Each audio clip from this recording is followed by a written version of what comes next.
Hey guys, how's it going? Happy Tuesday. Thanks for stopping by. So as you can see, we got lots of sunshine today. Beautiful day. I think winter is finally gone. I think spring has arrived. And I think we are done with the freezing temperatures at night. So hope everybody's doing well.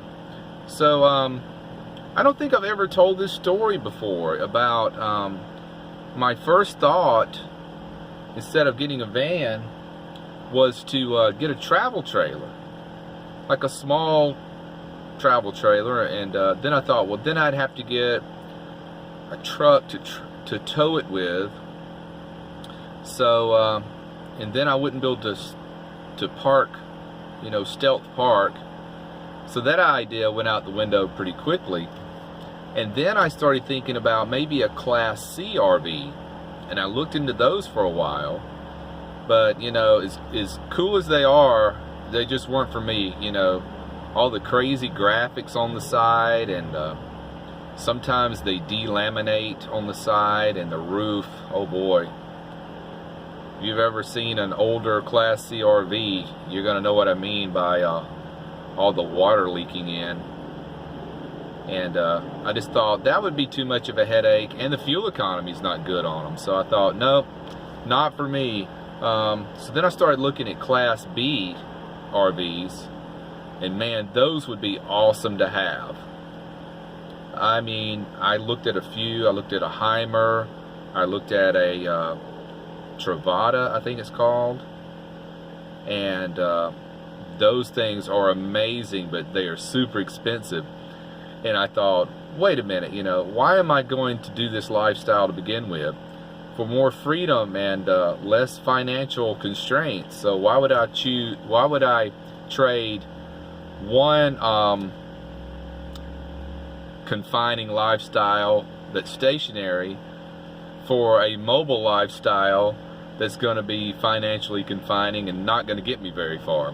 So I eventually threw out the Class Bs too. However, there was an older Class B that they used to make called Road Trek, that was on like a Dodge Ram or a Chevy Express platform.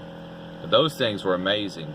I looked at an older one, but in the end I thought, as cool as that would be to have everything in such a small package, I decided against it for a couple of reasons. It was an older vehicle. It had crazy graphics down the side, and it had a lot of vents down the side. They didn't hide the vents very well, and just for your appliances and all. So the vents would give your stealth away. You'd end up having to you'd be run off from the parking lot. You'd end up having to spend the night at the campground or something and pay for that. So inevitably I went with the cargo van. And I wanted to talk about looking back on it. Out of all the different cargo vans I went through, trying to choose which one to go with,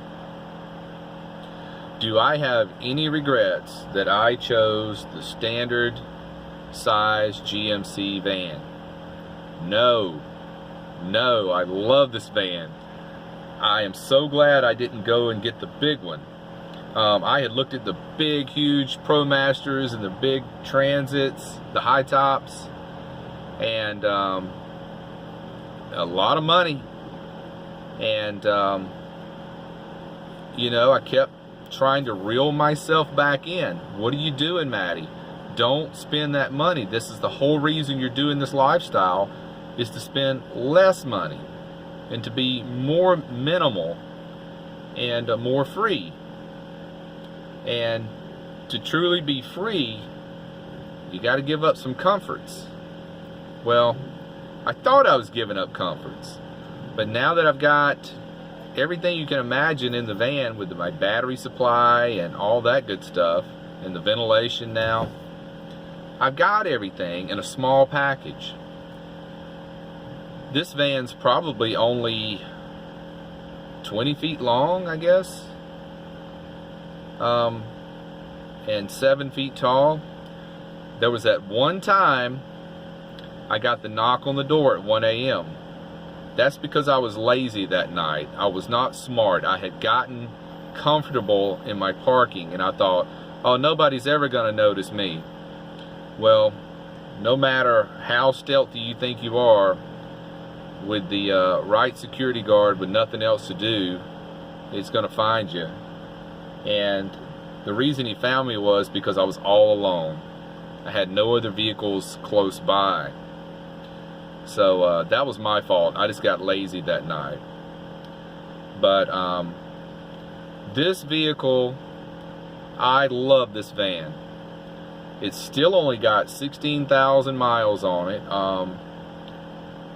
It's a 2017, so you know, you could just say this is a brand new van, as in the condition it's in. You might can hear my little internal fan running back here. That's because it is running. I don't have that fan running. I've just got the hatch open on it.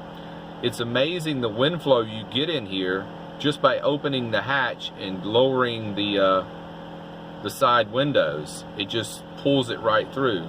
But I do have this fan here running, and it's just to move a little air around in here. It's a nice warm day. It's about 75 degrees, I guess. And I'm in the semi-shade, semi-sun right now. I got my solar panels out, baking on the roof, and I just did some calculations. I am drawing in over twice as much energy as what's going out to run that fan. That's what you want. More energy coming in than going out. So I could sit here in the sun and run that fan all the time, and I'm still getting a little charge in the batteries even while the appliance is running. So what else can you ask for? You know, I am thrilled with that. I didn't realize that that little fan there only draws 0.7 amp per hour. That's less than 1 amp per hour. And this one back here will go down as low as 0.2 amps per hour. And with my big battery bank, 120 amp hour, good grief, I can run that thing for weeks without even having to charge the battery. So right now I'm just soaking up that free solar energy, and it is running my nice little fan back here, and just amazing that that I can do this. It's happening. This lifestyle is here. It's now. Even though I'm still working the full-time 6-day-a-week job, it took a while to dawn on me, hey, you're doing this. You are a van dweller. You don't have to be out on the open road with a no job to attend to every day. It's happening. I'm free now, and I'm loving it. Got the perfect vehicle for me. It's the smallest vehicle I can function in. I can park it anywhere. Good gas mileage. I've seen as high as 22 on the highway, but I would say mostly 20 on the highway. And I got it set, guys. I'm just as thrilled as I can be. Oh, I think my lights just went. Well, you can't really see them anyway. Just enjoying this beautiful day and just sitting here reflecting back about the choices I've made in choosing this van over other vans and over other RVs, and it was the best financial decision as far as the product you get for the money. And that's what this was all about for me. Escaping that material world that I've been in for so long. And I guess just chilling out in the sun after work today is just given me a renewed love for this vehicle and this lifestyle, and finally get time just to think, hey, I'm finished with all the things that I worried about getting installed in the van, and I did it all myself. Didn't pay anybody a penny to do any of it, and just saved that money for me to spend on the upcoming journey and fuel costs and food, and I'm a happy man. Let's see how many minutes we're at. 10:40. Good. We just about caught it at 10 minutes. All right, we're going to turn it off here, guys. Good to see you. Have a great afternoon. Take care. Be well, and click the bell. Bye.